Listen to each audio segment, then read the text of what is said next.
Bonjour, bienvenue à l'Église chrétienne d'Antique. Je suis le pasteur Michel Hurel et nous continuons dans cette dernière valeur fondamentale de l'Église chrétienne d'Antique. Et aujourd'hui, nous allons parler de cheminer. Cheminer pour l'Église chrétienne d'Antique, c'est saisir l'opportunité de grandir. Dans 2 Pierre 3,18, ça dit ceci. Mais grandissez dans la grâce et dans la connaissance de notre Seigneur et Sauveur Jésus-Christ. À lui soit la gloire, maintenant et pour l'éternité. Amen. Le verbe grandir, dans le contexte de Pierre, nous parle d'une action répétitive et perpétuelle. C'est-à-dire, c'est un appel à croître jusqu'à une limite extrême. Donc, ça fait référence à quoi grandir? Mais dans ce contexte, on parle de porter du fruit. On parle de grandir, c'est comme le semeur qui sème, et alors que la semence prend vie, elle grandit, et à un moment donné, elle porte du fruit. L'expression grandir ou de croître dans la connaissance de Dieu, une expression que nous retrouvons dans la vie du chrétien, trouve sa base dans l'image que je viens de vous dire, dans un processus agricole, semer et récolter. Donc, c'est un processus. Le processus, c'est pas du jour au lendemain. Si vous regardez un plant de tomate grandir, à toutes les secondes, vous allez être déçu. Pourquoi? Parce qu'après 1 heure, il n'y a pas de tomate. Mais non, c'est une saison, il y a un processus. Et ce processus-là, nous devons l'accueillir dans notre vie afin de grandir et de porter du fruit. Jésus utilise beaucoup cette symbolique. Il dit dans Marc 4, 8, une autre partie tomba dans la bonne terre. Il parle de la semence.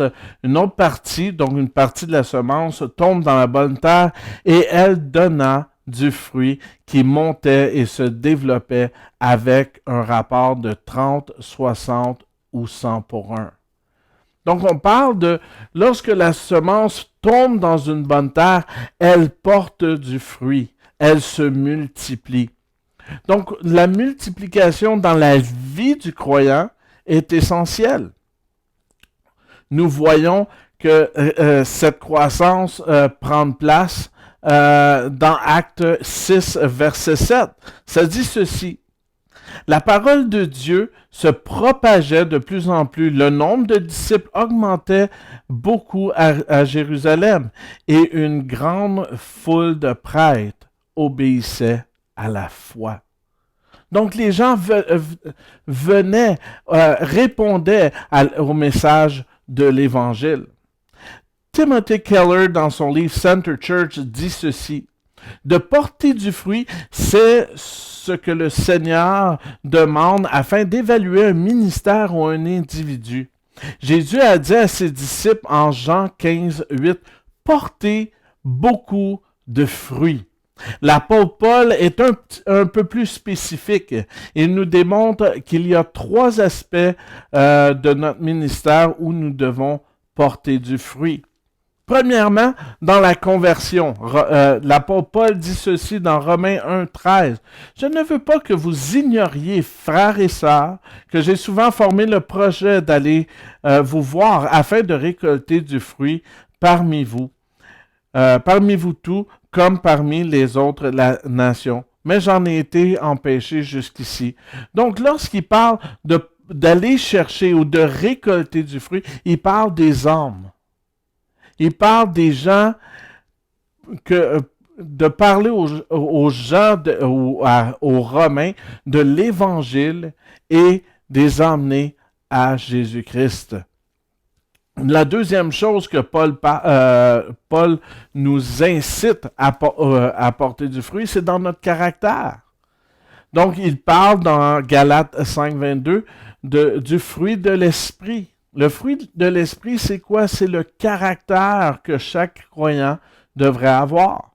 Donc, ça dit ceci, mais le fruit de l'esprit, c'est l'amour, la joie, la paix, la patience, la bonté, la bienveillance, la foi, la douceur, la maîtrise de soi. Ça doit faire partie du croyant.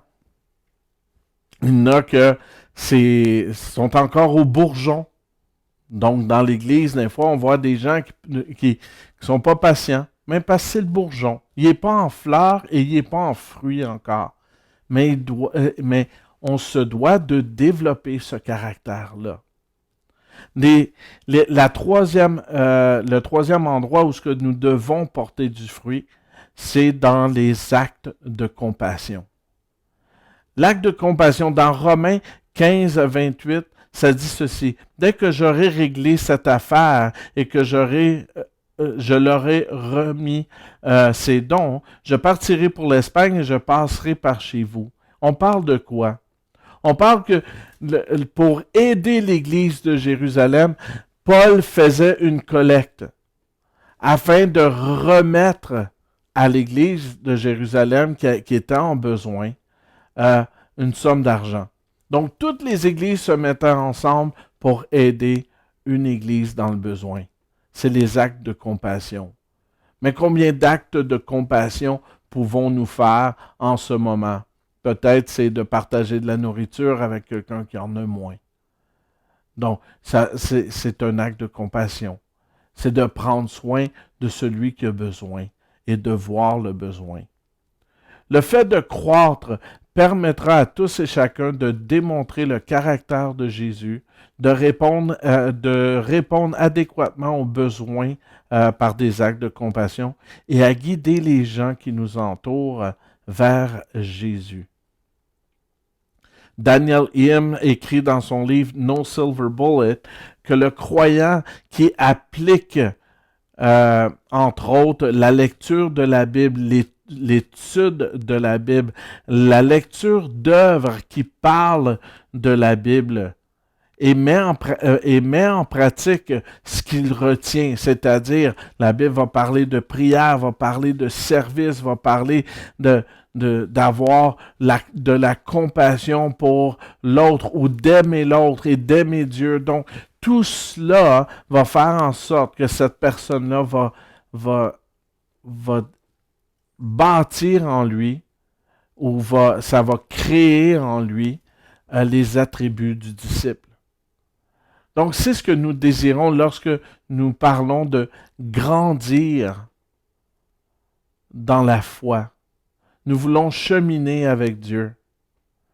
Le mot cheminer, c'est de marcher continuellement. Donc, ce n'est pas quelque chose que je prends un cours, la grâce 101, 102, 103, 104, et je suis un professionnel de la grâce, donc je vais accorder la grâce à celui qui en a besoin.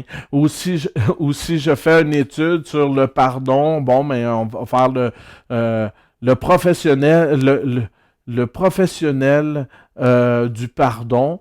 Et là, tout d'un coup, après cette grande classe sur le pardon, on va avoir de la facilité à pardonner tout le monde. Mais non, ça ne marche pas de même.